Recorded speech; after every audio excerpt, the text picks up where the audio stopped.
Hi, ഞാൻ വൈഗ. ഞാനിന്നിരിക്കുന്ന നീലരാത്രി എന്ന് പറഞ്ഞ പുതിയ സിനിമയുടെ വിശേഷങ്ങൾ പറയാനാണ്. അപ്പോൾ എല്ലാവർക്കും നമസ്കാരം.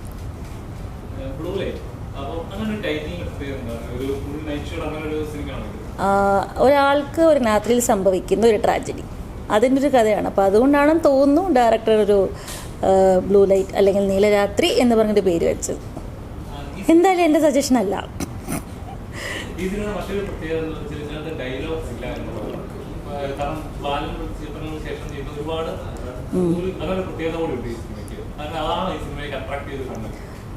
അത് അങ്ങനെ പറയാൻ പറ്റില്ല. ചിലപ്പോൾ ലാംഗ്വേജ് ഉണ്ടെങ്കിലും ഞാൻ സിനിമ ചെയ്തേനെ, ഡയലോഗ്സ് ഉണ്ടെങ്കിലും. പിന്നെ ഡയറക്ടർ ഒരു ദിവസം പെട്ടെന്ന് വന്നതാണ്. അപ്പോൾ എനിക്ക് തോന്നി ഓക്കെ, നല്ല ഫിലിമായിരിക്കും ചെയ്യാം. പിന്നെ ഓഫ് കോഴ്സ് ഭഗത്തിനെ എല്ലാവർക്കും അറിയാം, ഇത്രയും വർഷമായിട്ട് സിനിമയിൽ അഭിനയിക്കുന്ന ഒരാളാണ്. അപ്പം അദ്ദേഹത്തിൻ്റെ ഒരു സിനിമ ചെയ്യുമ്പോൾ അതൊരു നല്ലൊരു ഓപ്പർച്യൂണിറ്റി ആയിട്ട് തോന്നി, അതുകൊണ്ട് ചെയ്തതാണ്.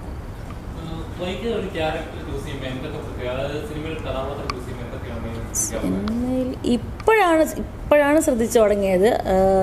ഇപ്പം തോന്നുന്നു നമുക്ക്, അതായത് എൻ്റെ ഒരു സിനിമ കണ്ടിട്ട് ഇറങ്ങിയതിന് ശേഷം എവിടെയായിരുന്നു ആ സിനിമയിൽ നിന്ന് ചോദിക്കാൻ പാടില്ല. അപ്പോൾ അതിനർത്ഥം എന്താ, നമുക്ക് തീരെ ഇമ്പോർട്ടൻസ് ഇല്ലാത്ത ക്യാരക്ടർ ആകുമ്പോഴാണ് നമ്മൾ ആൾക്കാരെ ശ്രദ്ധിക്കാതെ പോകുന്നതല്ലേ. ഇപ്പം അങ്ങനെ ഒരു തോട്ട് പ്രോസസ്സിൽ വന്നിട്ടുണ്ട്. കാരണം സിനിമ കണ്ടു കഴിയുമ്പോൾ വൈകിയ സിനിമയിലുണ്ടായിരുന്നു എന്ന് ചോദിക്കും. അങ്ങനെ ഇവിടെ 100 ദിവസം ഹിറ്റായ സിനിമകളിൽ ഞാൻ അഭിനയിച്ചിട്ട് ചോദിച്ചിട്ടുണ്ട്.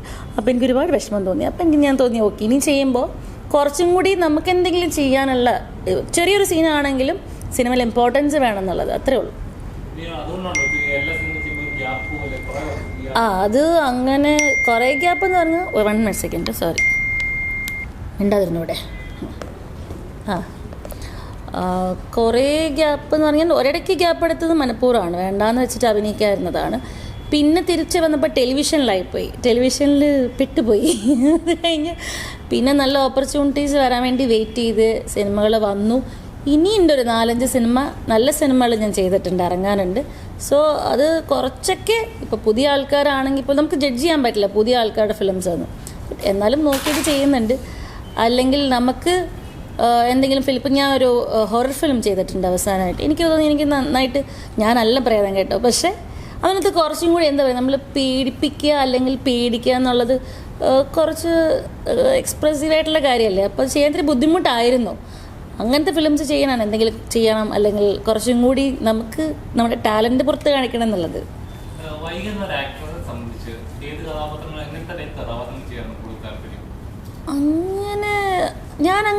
അങ്ങനെ ഒരു ബേസിക്, അതായത് നമ്മളിപ്പോൾ ഒരു 100 സിനിമയൊക്കെ ചെയ്ത് കഴിഞ്ഞാൽ, 50 സിനിമ ചെയ്ത് കഴിഞ്ഞാൽ നമുക്ക് അങ്ങനെ ഒരു ഇത് മൈൻഡ് വരുള്ളല്ലോ. ഇപ്പോൾ എന്തോരം ക്യാരക്ടേഴ്സ് ചെയ്യാൻ കിടക്കും. ഞാൻ ഇതുവരെ ചെയ്താൽ എനിക്ക് തോന്നുന്നു ഓർഡിനറി ആണെങ്കിലും ഭയങ്കര ഹോംലി ക്യാരക്ടറായിരുന്നു. മൊയ്തീനിലാണെങ്കിലും പറയുക സിസ്റ്ററായിട്ട് കണ്ടാൽ പോലും തിരിച്ചറിയില്ലെന്ന് ആൾക്കാർ പറയാറുണ്ട്. സോ അതുകൊണ്ട് ഇപ്പോൾ കുറച്ചും കൂടി മാറി ഒരു ട്രെൻഡ് പിടിച്ച് ക്യാരക്ടേഴ്സാണ് ഇപ്പോൾ ചെയ്തിരിക്കുന്നതെല്ലാം.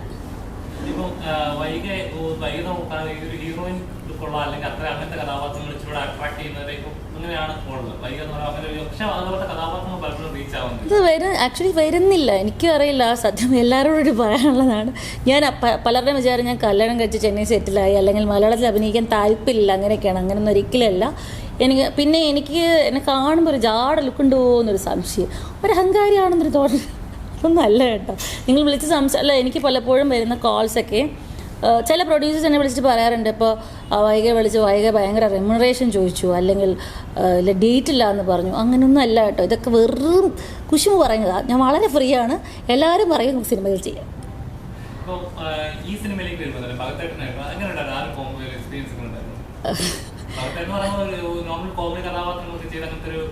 അതെ, ഇത് ഭയങ്കര സീരിയസ് ആയിട്ടാണ്. എനിക്ക് തോന്നുന്നത് ഞാൻ ആദ്യമായിട്ടാണ് ഒരു സിനിമയിൽ ഒരാളുമായിട്ട് കെമിസ്ട്രി വർക്കൗട്ട് ചെയ്യേണ്ട ആവശ്യം വരുന്നത്. സോ അത് കുഴപ്പമില്ലാതെ ചെയ്തിട്ടെന്ന് തോന്നുന്നു.